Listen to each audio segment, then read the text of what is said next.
राधे राधे। जय श्री कृष्णा। शिवरात्रि व्रत कथा।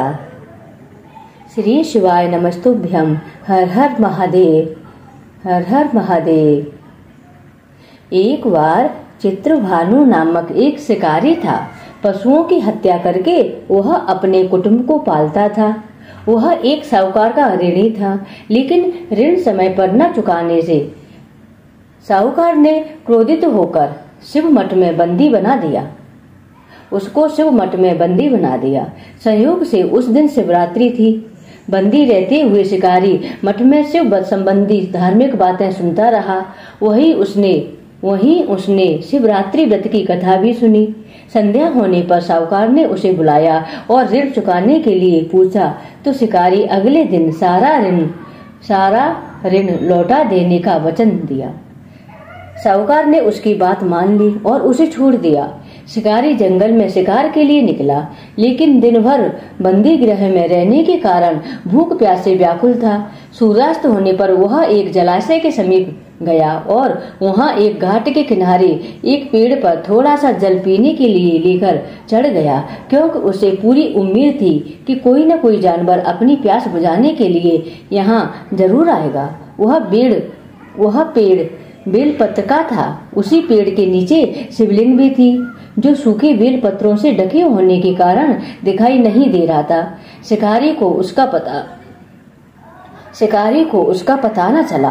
भूख और प्यास से थका वो उसी मचान पर बैठ गया। मचान बनाते समय उसने जो टहनियां तोड़ी वे संयोग से शिवलिंग पर गिरी। इस प्रकार दिन भर भूखे प्यासे शिकारी का व्रत भी हो गया और शिवलिंग पर बेलपत्र भी चढ़ गया। एक पहर रात्रि बीत जाने पर एक गड़बड़ी मृगी तालाब पर पानी पीने पहुंची।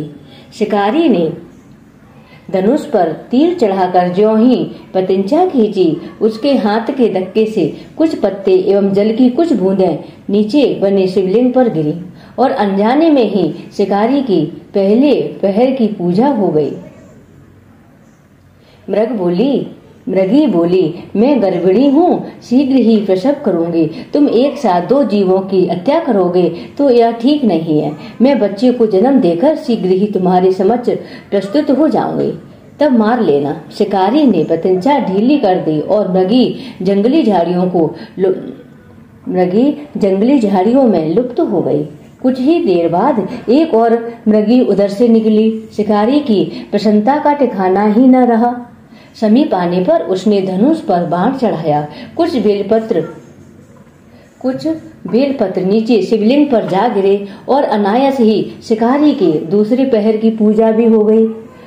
तब उसे देख मृगी ने विनम्रता पूर्वक निवेदन किया कि मैं थोड़ी देर पहले ऋतु से निवृत्त हुई हूँ, कामातुर गृहिणी हूँ, अपने प्रिय की खोज में भटक रही हूँ। मैं अपने पति से मिलकर शीघ्र ही तुम्हारे पास आ जाऊंगी। शिकारी ने उसे भी जाने दिया। 2 बार शिकार को खोकर वह चिंता में पड़ गया कि रात्रि का आखिरी पहर बीत रहा था। तभी एक अन्य मृगी अपने बच्चों के साथ उधर से निकली। शिकारी धनुष पर तीर चढ़ाकर छोड़ने ही वाला था कि मृगी बोली, मैं इन बच्चों को इनके पिता के हवाले करके लौट आऊंगी। इस समय मुझे मत मारो। शिकारी हंसा और बोला, सामने आए शिकार को छोड़ दूं? मैं ऐसा मूर्ख नहीं हूँ। इससे पहले मैं 2 बार अपना शिकार खो चुका हूँ। मेरे बच्चे भूख प्यास से तड़प रहे होंगे। उत्तर में मृगी ने फिर कहा, जैसे तुम्हें अपने बच्चों की ममता सता रही है, ठीक वैसे ही मुझे भी इनकी फिक्र है। इसलिए सिर्फ बच्चों के नाम पर मैं थोड़ी देर के लिए जीवन दान मांग रही हूँ। मेरा विश्वास करो, मैं इन्हें इनके पिता के पास छोड़कर तुरंत लौटने की प्रतिज्ञा करती हूँ। मृगी का दीन स्वर सुनकर शिकारी को उस पर दया आ गई। उसने उस मृगी को भी जाने दिया। शिकार के अभाव में बेल वृक्ष पर बैठा शिकारी के बेलपत्र तोड़ कर नीचे फेंकता जा रहा था। उसके तीसरे पहर की पूजा भी स्वतः ही संपन्न हो गई। पौ फटने को हुई तो एक हष्ट पुष्ट मृग उसी रास्ते पर आया। शिकारी ने सोच लिया कि इसका शिकार तो अवश्य करना है। शिकारी की तनी प्रतीक्षा देखकर मृग विनीत स्वर में बोला, भाई, यदि तुमने मुझसे पूर्व आने वाली 3 मृगियों तथा छोटे छोटे बच्चों को मार डाला है तो मुझे भी मारने में विलंब न करो, ताकि मुझे उनके वियोग में एक क्षण भी दुख न सहना पड़े।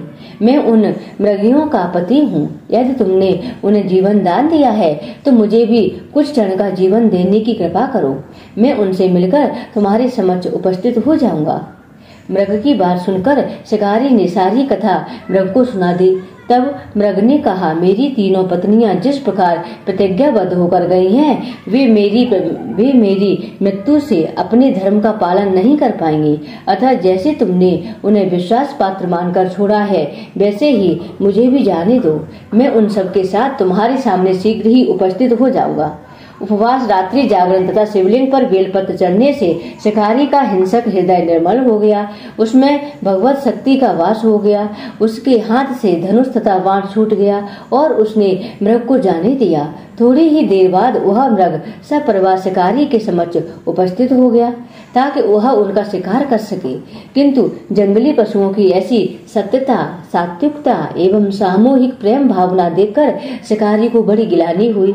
उसके नेत्रों से आंसुओं की झड़ी लग गई। उस मृग परिवार को न मारकर शिकारी ने अपने कठोर हृदय को जीव हिंसा से सदा के लिए कोमल एवं दयालु बना लिया। देवलोक से समस्त देव समाज भी इस घटना को देख रहे थे। उसके ऐसा करने पर भगवान शंकर ने प्रसन्न होकर तत्काल उसे दिव्य स्वरूप का दर्शन करवाया तथा उसे सुख समृद्धि का वरदान देकर गुह नाम प्रदान किया। यही वह गुह था जिसके साथ भगवान श्री राम ने मित्रता की थी। बोलो करुणा निधान शिव शंकर भगवान की जय। जगत जननी माँ पार्वती की जय। श्री शिवाय नमस्तुभ्यं।